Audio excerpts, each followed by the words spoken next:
Briefings and well-choreographed show and tell sessions indicate that such a program or programs, in point of fact, do exist.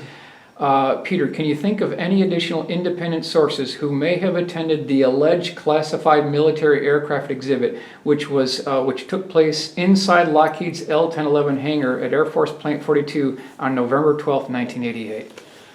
I don't know specifically of any event in 1988 where classified aircraft were shown to VIP guests, Right. But it's certainly well within the realm of possibility.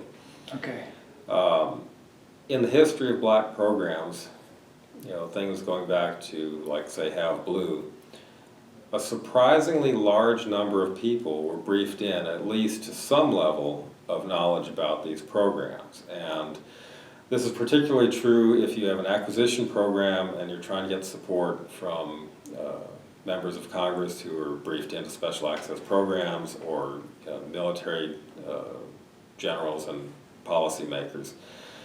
So I wouldn't be at all surprised if there was a show and tell out at Plant 42. Okay. I just don't know of anyone who was specifically involved in that or what they might have been looking at. Right. So you are familiar with this account then, right? You've heard of this before? Only in the vaguest terms, and Only probably from you. Okay. More than anything. Because allegedly, we have to say allegedly, that there were a number of classified aircraft at this exhibit, but the quote-unquote stars of this show were 3 flying saucers hovering off the floor. Has there been any indication that this is true, Peter, at all, from your background? I've been researching the history of special access programs probably for about 35 years.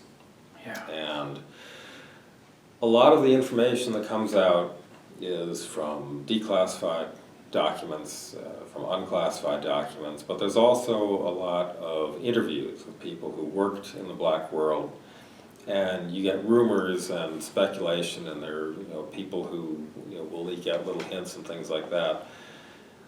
I've heard of unmanned aerial vehicles, I've heard of manned demonstrators, I've heard of high-speed airplanes, high-altitude airplanes, but never in all my years of research have I ever come across any lenticular, disc-shaped, flying saucer-type aircraft ever.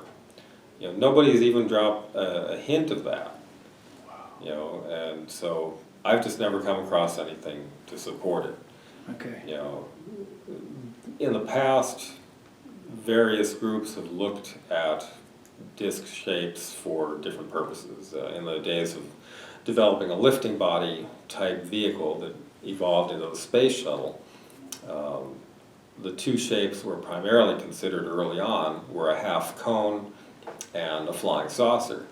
But the flying saucer was simply too unstable. There just wasn't any good way to stabilize it. The half cone, on the other hand, had a lot of natural stability, so that it was a natural evolution.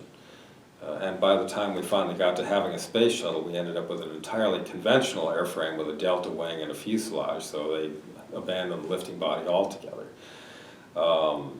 Disc shapes have been proposed for stealth aircraft because, as Ben Rich would tell you, the flying saucer is one of the best stealthy shapes as far as having a very small radar return. But again, you run into the problem of stability in flight.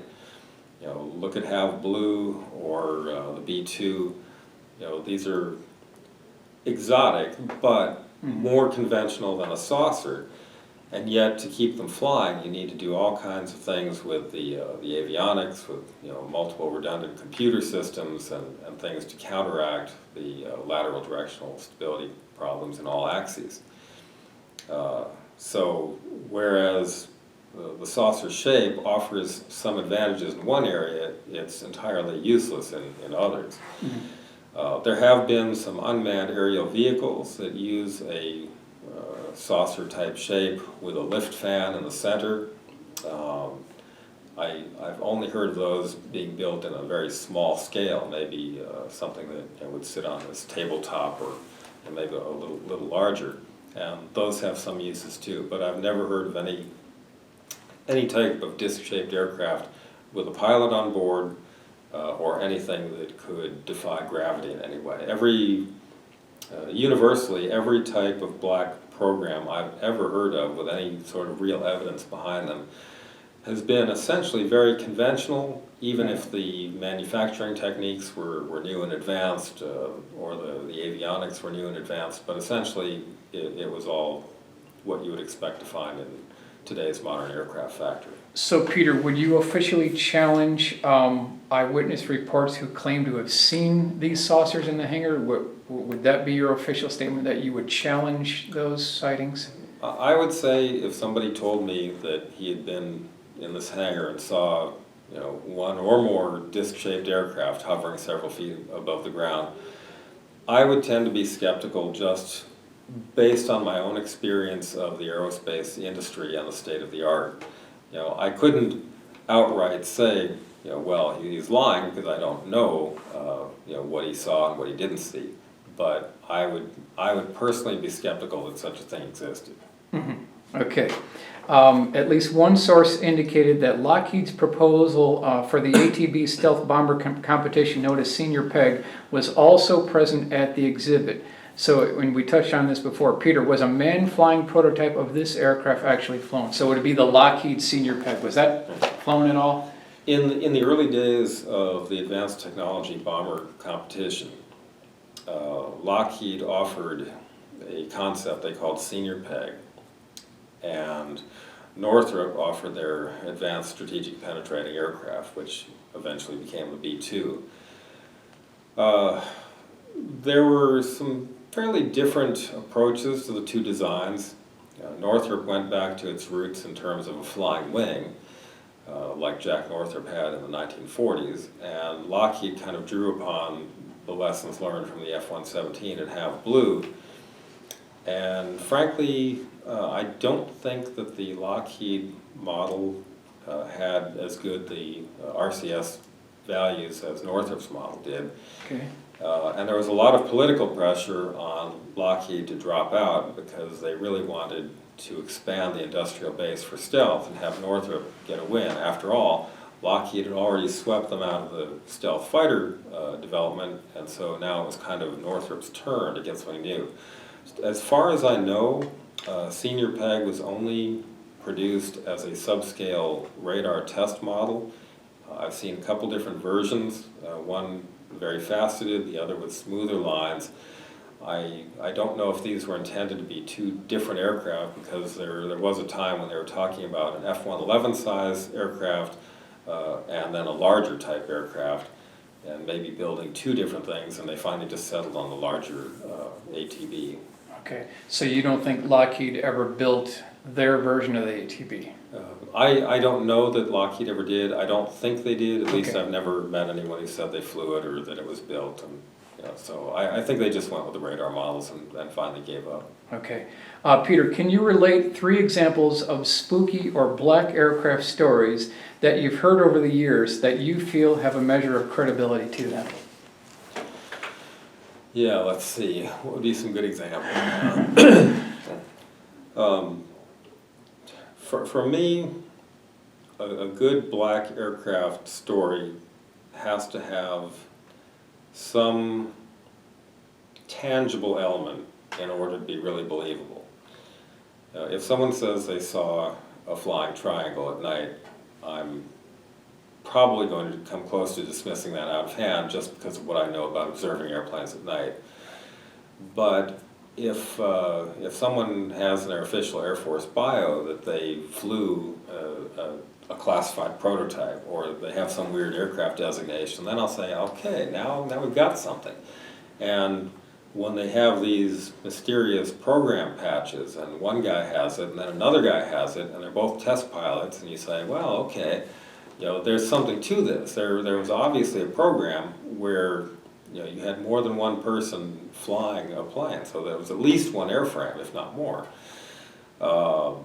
We see resumes online of people who worked for large aerospace firms in which they talk about, I was an avionics technician on, this, that, and the other, and several classified programs. And you say, oh, okay, now what were these classified programs? Obviously, they want to take some amount of credit for their professional resume, but they can't say what they were. But the fact that they're on there tells us that there were, in fact, classified programs. And depending on the affiliation of the person, we might have some sense of it was a Lockheed program, it was a Northrop program, it was Boeing. We may get an indication from the rest of the resume. Could it be an unmanned platform, manned platform? How does it fit into this guy's talent portfolio? So things like that have given me clues to the existence of programs, but the details of those programs remain a mystery. Okay. Can you give me any examples, Peter, specific examples that you've heard that you say, yeah, that's got a measure of credibility to it? Yeah, there was one instance of a test pilot who, upon taking command of a test organization, his official bio mentioned that he had flown a classified prototype, and it was called the YF-113G. And the description of his duties made it sound very much like this was some new and entirely exotic demonstrator aircraft, domestically produced and built, although obviously we don't know who built it, but he flew it, so it's a manned aircraft. I asked him about it, and he said he couldn't give me any details. It was all classified. He said that there was a photograph that was taken of him with the aircraft, traditional hero shot, and that photo was sitting in a vault. And someday, if they ever declassified it, he would get a copy of that picture. And I said, well, do you think that's going to happen anytime soon? He said, no, probably not. So this story, because of it being in an official bio, got out, and other people weighed in and they said, oh, no, this wasn't anything exotic. It was a MiG-23. Why would they say that? Well, the YF-113 designation with different letters on the end, YF-113B, YF-113E, has been used for variants of the MiG-23. So that sounded logical. Mm-hmm. But again, the description of this thing talked about this guy commanding a unit that took the YF-113G from design to first flight. So that makes it sound like something entirely new. And that's certainly the way I felt about it. So I've tried to track down other people who flew the plane. And I have found one or two, although all of them who flew this plane have one thing in common, and that's that they all flew Soviet-type aircraft under the Red Hats program. So now that muddies the water, because you no longer know, is this just a designation for some other type of foreign plane, or were they drawing on this pool of test pilots who were cleared for top secret programs and having them fly something new? And it could go either way, but it was a very compelling narrative. And the fact of talking about taking it from design to first flight makes it sound like something new. Yeah. And that's similar to the YF-24 with that designation, and just the way that it was treated makes it sound like it's something unusual. Mm-hmm. Okay, and then Peter, is it your professional assessment that these aircraft will someday be declassified, or will they remain in the dark forever? I hope that a lot of these black programs will be declassified.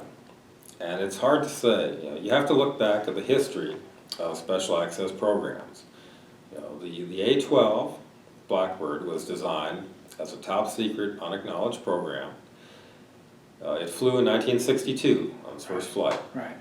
And within 2 years, a variant of that airframe was declassified. First the YF-12 and then the SR-71, which, to the layman were virtually identical. The A-12 remained classified for a number of years. Technically, it was declassified in 1976, but there was no announcement made at the time. Instead, the Air Force crafted a response to queries because they were anticipating putting these aircraft in outdoor storage. And if someone saw them and said, hey, where'd all these Blackbirds come from? They were going to admit, well, we had this one before the SR-71, it was called the A-12. But they weren't going to say anything unless someone asked. And the same was true of the D-21 drone, which is a top secret program. Also declassified at the same time, but because they remained indoors for a while, the story didn't get out. By the late 1970s, the D-21 drones were put in outdoor storage at Davis-Monthan Air Force Base. People taking tours said, hey, what are those things? So they were told, well, we have this drone, and it was a secret, and now you know about it.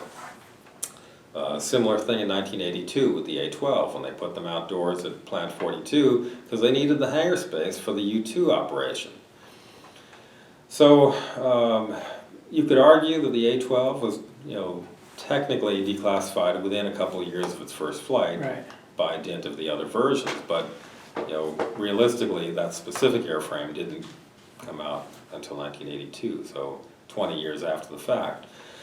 Have Blue made its first flight in December of 1977, and although it was generally known by people because of the leaks, it wasn't really declassified until quite a few years later. The F-117 made its first flight in 1981. It was not declassified until 1988, so you got a 7-year gap. Tacit Blue made its first flight in 1982. It was done flying by 85. The people who were in charge of that program, they said, well, we're just going to take this prototype, we're going to dig a 30-foot hole and just shove it in and bury it, and no one will ever know about this plane. But fortunately, for history, there were advocates who said, no, you're not going to bury that plane. We're going to get this thing declassified. Well, it took a number of years. It wasn't until 1996 when the Air Force finally said, yes, we have this secret airplane called Tacit Blue. There were rumors, and now you know. So, 7 to 10 years is kind of an average for a lot of programs being declassified. Yeah. We're way overdue. Way overdue. Bird of Prey flew from 92 to 96. It was declassified, I think, in 2003? 2002. 2002. Yep. So, again, that was revealed because the secret stuff about it had become industry standard. There was no reason to keep it a secret. The company wanted to get some credit for the design, and so they did.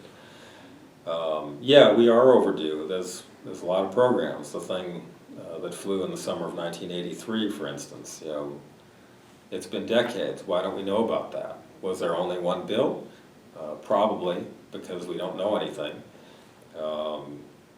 Is it so sensitive that they can't tell us? I don't know. I don't know what it was. It would be nice if they let us know where our tax dollars went. Right. Peter, do you have any final thoughts? These special access programs are classified for a very good reason. It's to protect national security. It's to preserve an advantage that we have over potential enemies. But at some point, you have to declassify at least some aspects of some of these things in order to better integrate a platform into the operations, into the order of battle, or because there's just simply no reason to continue spending the money and effort on keeping it classified. And if there's no national harm, then why not just say, hey, this is what we did with your money? Okay, Peter, thank you so much. Thank you so much.